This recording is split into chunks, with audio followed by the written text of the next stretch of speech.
2 weeks ago, tol, bumili ako ng vintage bisikleta ko sa halagang 1,000 piso. Pero sobrang dami niyang sira. Walang gulong, walang crankshaft, walang kadena, at sobrang kalawang pa niya. Pero eto na siya ngayon. Samahan niyo ako sa journey ko sa pag-restore ng bisikleta na to. At ngayong araw na to, tol, susubukan natin tanggalin yung mga kalawang sa pintura ng mga frame natin. Umpisa natin sa pintura. Kaso ang problema, ubos na yung mga paint remover ko. Kaya bili muna tayo saglit bago pa tayo masarahan ng mga hardware store. Magbibisikleta din sana ako para bumili, tol. Kasi ayan, medyo maaraw-araw ngayon. Kaso naisip ko, palagi ako nakasarahan na hardware store. Paano kung sarado yung hardware store? Pagpunta ko doon na nakabisikleta ako, hindi napagod ako, sabi ko. Kaya ito, magsasasakyan na lang tayo. Tara. Ayun, as always, tol, sarado. Ito tayo, tol, sa Agoy. Hopefully, meron silang Gcash payment. Kasi wala pala akong cash, nakalimutan ko. Paint remover, wala. Alas, yun lang. Anante, thank you. Ayun, alaws, bus daw, sabi nila. Medyo maalas ako ngayon. Check pa tayo sa ibang hardware store, tol. Eto, may bukas. Hopefully, meron silang strip sol, tol. Dala ko yung paint stripper. Sakto, meron. Ayan, sarado na sila. Hinga lang ako na mabilis dito sa labas, tol, kasi gusto ko appreciate yung weather. Ngayon lang umaraw ulit ng higit ng 1 oras, men. Sarap-sarap sa pakiramdam. Nakahinga din ng hangin na hindi maulan. Ayun, may araw ng onte, tol, sumisilip. Ayan siya. Halos 7 days, tuloy-tuloy na walang araw na makita, men. Kaya ngayon, ito ako. Paaraw ng onte kahit wala na. Solid. Kahit pasok tayo, gawin natin yung trabaho. Ngayon ko lang napansin, pre, lumabas ako na hindi parehas yung tsinelas ko. Walang nga. Ayan, tol, nakawin na tayo. Buti ka mo, naabutan ko yung hardware store na yon. Kasi pagkabili ko to, sinara nila yung shop nila. Buti naman, sinerte tayo.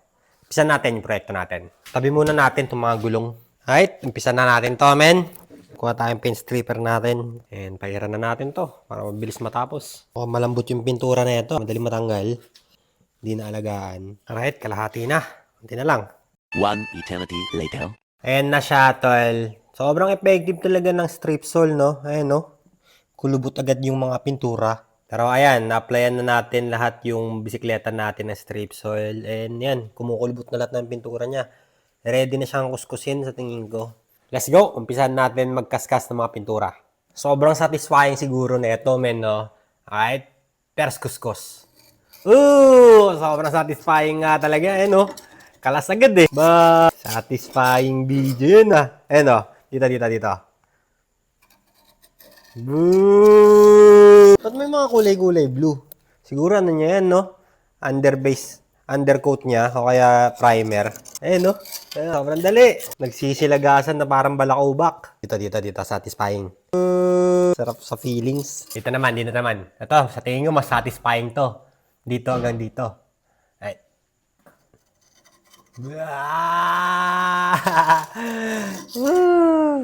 May mga part na matigas pa.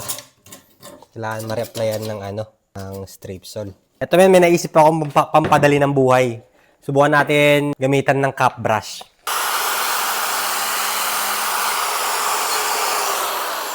Effective. Ito na yun. Ito yung magpapabilis ng trabaho. Shades tayo para hindi tayo matalsikan ng strip sol. Ganda dito, tumbayin natin para hindi maalog. Long sleeve, para hindi ako natatalsikan ng mga strip sol. Sakit eh. Alright, yan. Quick update, tol. Ayan na siya, nakakalahati na natin. Sobrang dami na natin natanggal. Sobrang dami ng kalat. Pati nga yung damit ko, men, nadamay na. Isipin mo wala ang damit, men, kung ginawa ko to. Sobrang update siguro nun. Pero ayan siya, tol. Makikita nyo. Ayan. Papakita na maigi yung bakal niya. And dual purpose yung cap brush kasi habang nadadaanan niya yung ginagawa kong pintura, natatanggal na din niya yung mga kalawang-kalawang niya, tol. Kaya yun, dual purpose yun. And ito yung mga kailangan natin re-applyan ng strip sol kasi sobrang titigas ng pintura niya. Kailangan natin re-apply yung strip sol natin, tol. And ito pa, tingin ko kailangan muna natin kalasin to. Yung handlebar niya. At saka yung shocks niya para matanggal natin maigi yung mga pintura dito sa fork niya, kumbaga. Ayan. Alright, let's go! Ang tanong, kaya ko kaya itong tanggalin ng hindi nalulose thread? Sabagay, may mga bagong tools naman ako. Kaya, testingin natin. Hopefully kaya. 10, 12, 12. Yung, biglang di kasya dito. Walang 13, boy. Ito na yun, 14 lang ito eh. Sobrang laki na ito. Walang iya.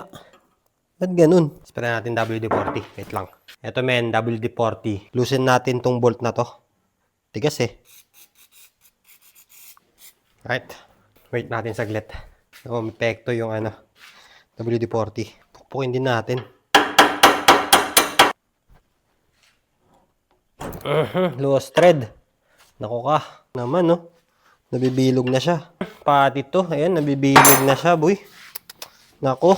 Paano kaya to? Higpit kasi. Paano yan? Wala, boy. Bilog na siya. Paano kaya to? Machine shop? Ito na yung solusyon dito, tol. Lalagariin ko na to.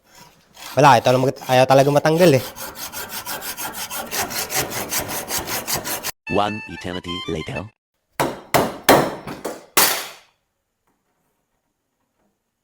Yun. Putek ka. Grabe. Pinahirapan ako nito. Yun. Walang yaka. Reset. Yun siya. Reset. Tawakas. Right. Ayan na siya, tol. Na-apply natin yung paint stripper natin. Final siguro, tol, kasi onting-onti na lang siya kung makita nyo. Close up. Ayan. Final na paint stripper na natin to sa tingin ko, men. Medyo makinis naman na siya. Alright, let's go. Ito yung mga matitigas na part, mga primer na to, alam ko. Ito yung mga nakadikit sa bakal talaga. One eternity later. Tignan nyo na itsura ng lamesa ko, tol. Sobrang daming pintura nagkalat, men. Ayan o, grabe. Parang dinaanan ng bagyo. Pero ayan, siguro okay naman na to. Lumobo na yung mga makukunat na pintura. Ayan siya. Testingin natin kung kakalas na, tol.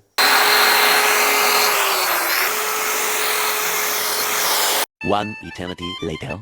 Ayan, men, another update. Bakal na siya. Ayan. Unti-unti na siyang kumikinis, men, kung makikita nyo. May mga natitira na lang na mga makakapal talaga. Ayaw matanggal. Pero tingin ko kaya na yan ng leha. Pati to. Pero ayan na siya. Pagmasdan natin yung ganda ng frame niya, tol. Okay din, no? Alright, move on tayo sa next step. Leha natin para kuminis siya ng onte. And then, siguro, tatanggalin na natin yung mga kalawang-kalawang niya, tol. Pero to be honest, dahil dun sa ginawa ko na pag cap brush, natanggal na din yung mga ibang kalawang niya katulad dito. Hindi na, punong-puno yan ng kalawang, men eh. Pero ayan, yung frame niya talaga din, makalawang talaga eh. Hindi siya katulad nito. Ito, makinis to eh. Ayan, progress, tol. Progress. Alright, tuloy natin. Alright, men, finishing touches na lang. Kikinisin na natin yung mga ayaw matanggal na tipak-tipak ng pintura. Tapos siguro tanggalin na din natin yung mga kalakalawang niya, no? Ito, gamit tayo WD-40. Tapos medyo rough na leha. Alright. Ayaw ko malas ng pintura. Bakit kaya? Grabe oh. Kalawang. Ganyan men oh. Grabe yung kalawang. Parang putik na siya kumbaga, tol. Sobrang tagal na stock sa labas. Pasta ata to. Hindi ata to pintura eh.